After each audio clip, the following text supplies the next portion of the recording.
Here is a story built from that one breathless sentence. A pilot, a passenger, an impossibility. The Woman on Seat 14C. A thriller in 5 acts. The call came at 11:47 p.m. Daniel Reeves was standing in the jetway at gate C14, doing the last walk around before boarding closed, when his phone buzzed in his breast pocket. He glanced at the screen. Dad! And felt the small warmth he always felt when his father called late. The old man was an early riser, but a late caller, phoning after the news, when the world had settled and he had opinions about it. "Give me 2 minutes," Daniel said to his co-pilot Maya Chen, who nodded and stepped back into the aircraft. He pressed accept. "Hey, Dad." "Daniel." His father's voice was wrong. Not frightened exactly. Flattened. The voice of a man who had just walked into a room and found the furniture arranged in a way that violated physics. "I need to ask you something, and I need you to answer me straight." "Okay." "Is your flight, the one you're working tonight, does it go through Atlanta?" "It does. Atlanta to San Francisco, direct. Departs in 40 minutes. Dad, what's—" "Seat 14C, his father said. "Who's sitting in seat 14C? Daniel blinked. He was a man accustomed to odd questions from passengers' families. "Can you make sure she gets the aisle seat? She gets claustrophobic." But this was different. His father didn't know anyone flying tonight.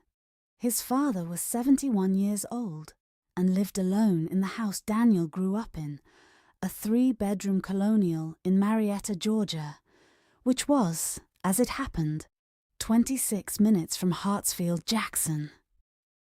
"Dad, why are you asking about seat 14C? "Just." A pause. He could hear his father breathing, that familiar pattern of a man summoning patience. "Just look, please." "I'm about to close the door. I can't—" "Daniel." His father's voice cracked on the second syllable. Not grief, not age. Something older than both. Terror. "It's your mother." The jetway hummed around him. The fluorescent lights did their mindless, endless work. "Dad, she's on your flight. I can see her name on the boarding manifest. Your aunt showed me.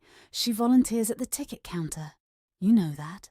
She was looking something up, and she saw the name and she called me because—" "Dad." Daniel kept his voice even, professional, the voice that handled turbulence and passenger panic and the 1,000 small emergencies of altitude. "Mom died 4 years ago." "I know she died." His father said it without anger. "I know. I buried her. I picked out the flowers, and Daniel, I know she died, but her name is on your manifest. Patricia Reeves. Date of birth, March 12th, 1953. That's your mother. That is her name and her birthday, and she is on your plane." Daniel stood very still. Then he said, "Stay by your phone."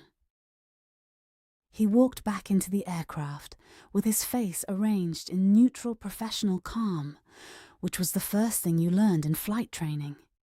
Not how to land in crosswinds, not how to read a weather system, but how to wear your face when things were going wrong so that 200 people would not know things were going wrong. Maya was running the pre-departure checklist in the cockpit.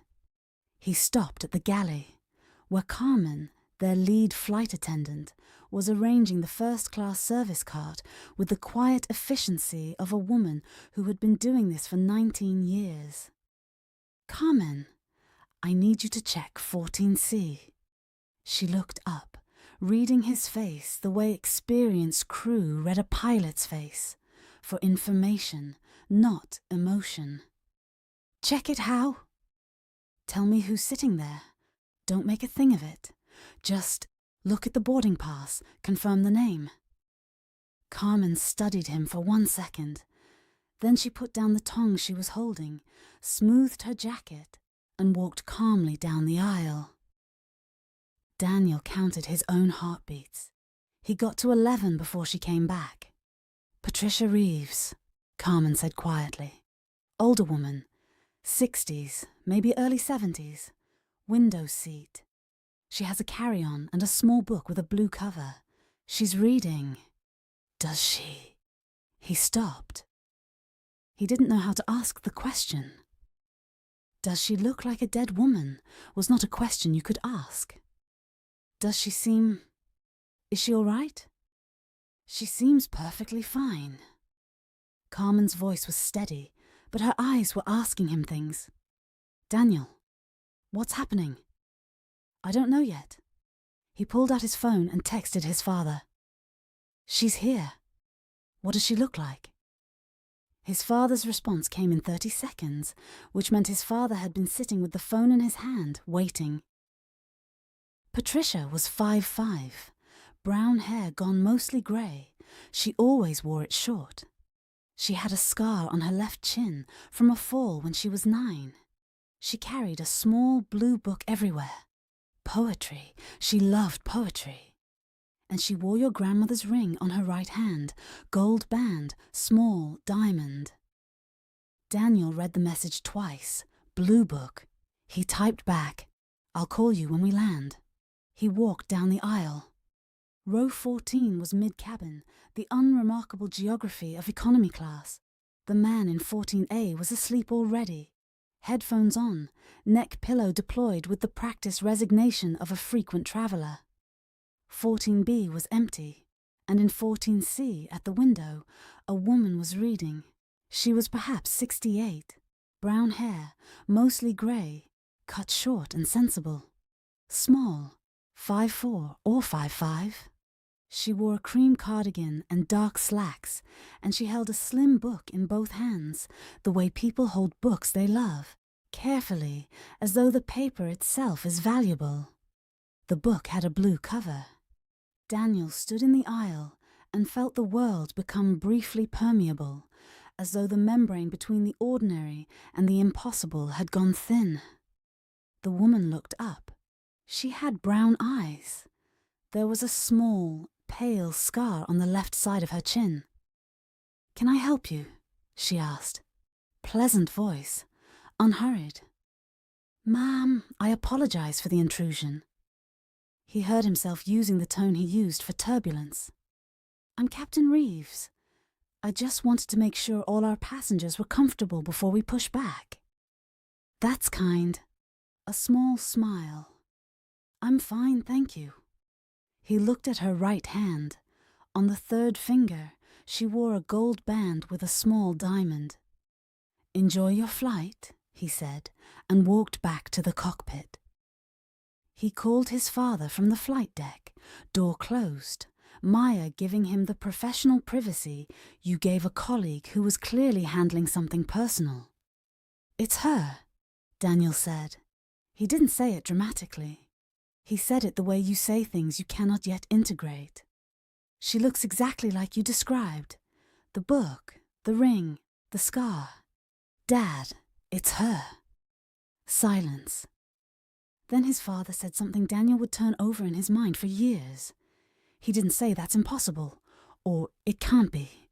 He said, "She never told me she had a twin."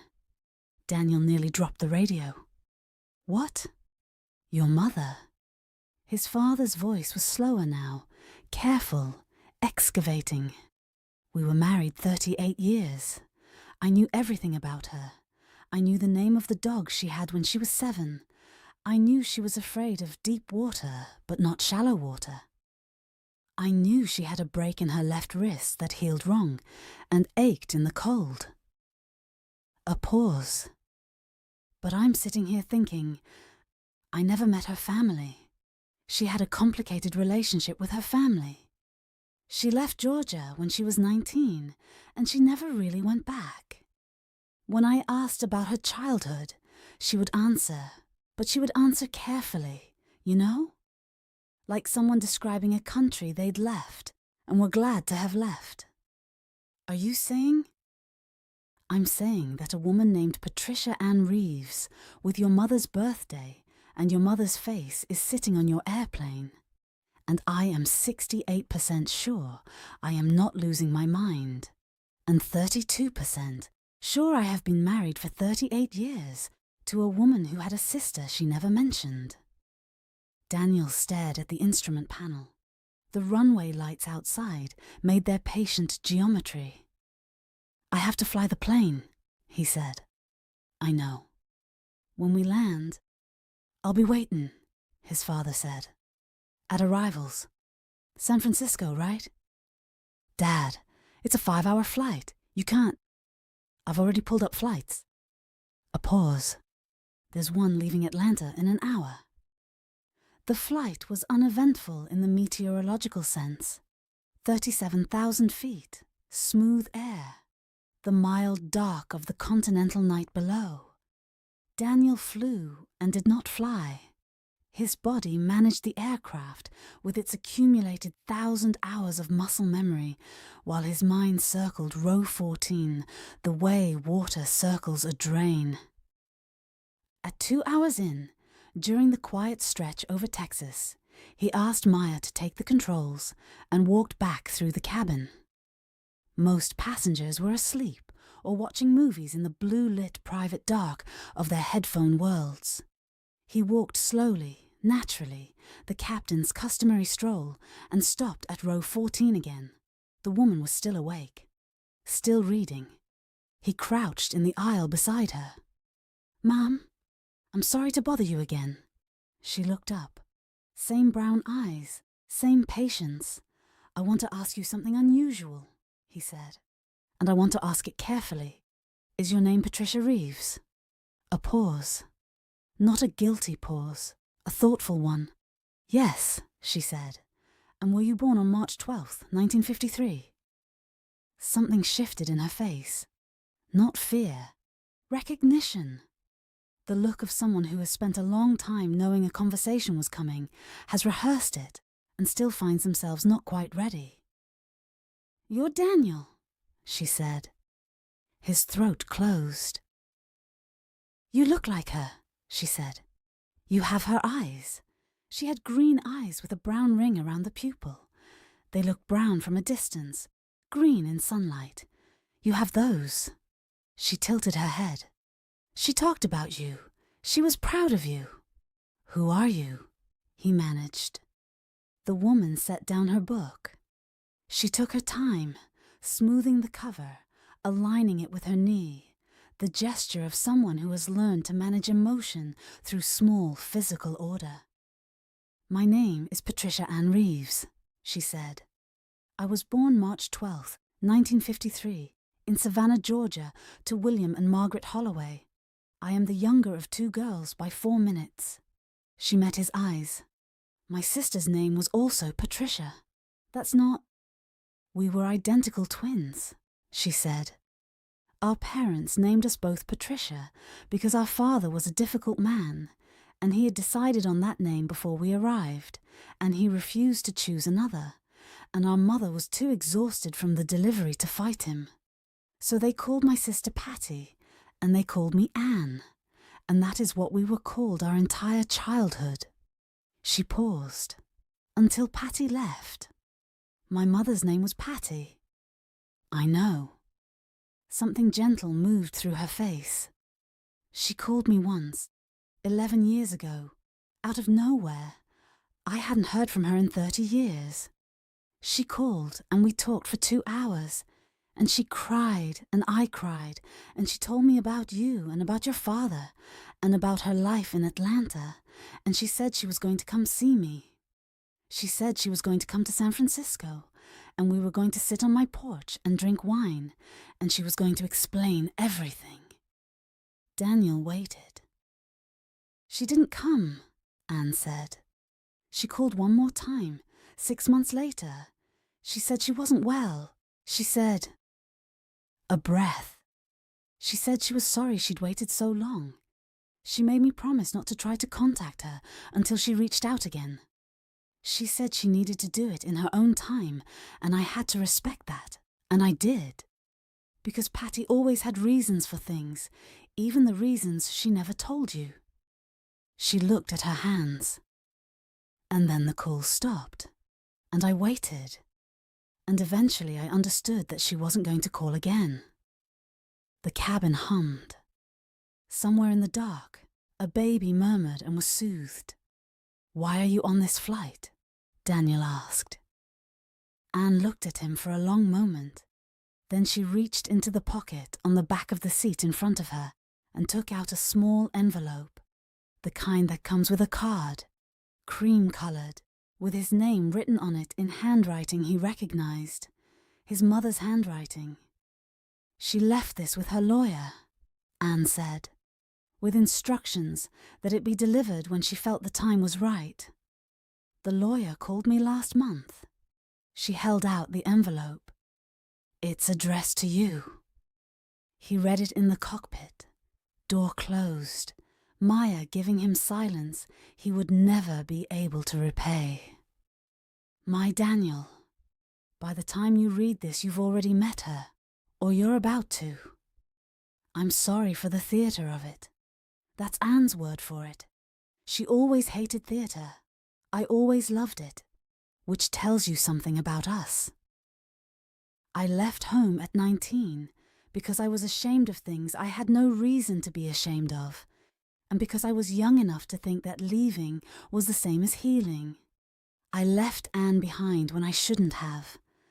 I left because she reminded me of every part of myself I was running from. Not because she was bad, but because we were identical, and I needed to become someone different, and you can't do that when there's a mirror in the house. I spent 38 years becoming someone different. I became your father's wife, which was the best thing I ever did. I became your mother, which was the best thing I ever was. I built a life so carefully, so deliberately, that I sometimes forgot the thing I'd built it on top of. I called Anne 11 years ago because I was frightened, not of dying without correcting the one thing I got wrong. We talked for 2 hours, and I loved her immediately, the way you love a version of yourself that made different choices. And then I was a coward again. I'm sorry for that. Your father doesn't know. That's the conversation I wasn't brave enough to have. I trust you to have it for me, because you are braver than I was, and because you have his goodness without his stubbornness, and he will be hurt, but he will not be broken. Anne is going to want to know you. Let her. She is me, in all the ways that matter, minus the running. She has stayed in one place her whole life, and tended to things, and she deserves a nephew. I love you, more than any word for love is adequate to. Mom, P.S. I put her on your flight on purpose. Yes, I arranged it. Even from wherever I am, I have my ways. You always said I was the most stubborn woman you'd ever met. I prefer determined. They landed in San Francisco at 4:22 a.m. Pacific time. His father was waiting at arrivals because his father had gotten on the 1:15 a.m. flight from Atlanta, like a man in his late 60s who had decided that the rules of sensible behavior no longer applied. He was standing at the barrier with his coat slightly wrong, buttoned one button off, the way he always buttoned his coat when he was distracted, and he looked older than Daniel had seen him look in years, and younger at the same time. The face of a man in the presence of something that had cracked open the ordinary and let the extraordinary pour through. Anne came through the arrivals door. She was carrying her bag in one hand and her blue book in the other, and she was walking the way his mother had always walked, with a slight lean to the left, unhurried, contained, as though she were carrying something private and valuable inside herself. His father saw her from 30 feet away. He went very still. Anne stopped. They looked at each other across the terrible ordinary distance of an airport arrivals hall under the buzzing lights, surrounded by rolling luggage and reunions and the anonymous geography of transit, and something moved between them that Daniel could see but couldn't name. Recognition, maybe, or the completion of a grief that had not known it was incomplete, or simply the discovery that love, which is a habit as much as a feeling, can attach itself to a face it has never seen before. His father took a step forward. Then he said, quietly, helplessly, with the voice of a man being sensible in the wreckage of the impossible, "You have her eyes." "I know," said Anne. "She had mine first." Daniel stood back and watched his father meet the woman who was and was not the woman he had loved for 38 years, and he thought about his mother, her stubbornness, her theatre, her careful, constructed life, the courage she almost managed, and he thought she would have been pleased with this. The arrival gate, the wrong hour, the impossible face emerging from the crowd, determined, she had always said, not stubborn. One button off on his father's coat, a blue book of poetry, a scar on a chin, a ring on a hand, green eyes that looked brown from a distance. The ordinary made suddenly unbearably luminous. He had a flight back to Atlanta in 3 hours. For now, he bought 3 coffees from the only open kiosk and carried them back to where his father and his aunt were sitting together on a bench near the window, talking, both of them leaning slightly left. He set down the cups and sat beside them and listened to his mother's voice come out of a stranger's mouth, and felt, not grief, not quite joy, but the thing that lives between them, the gratitude of being found.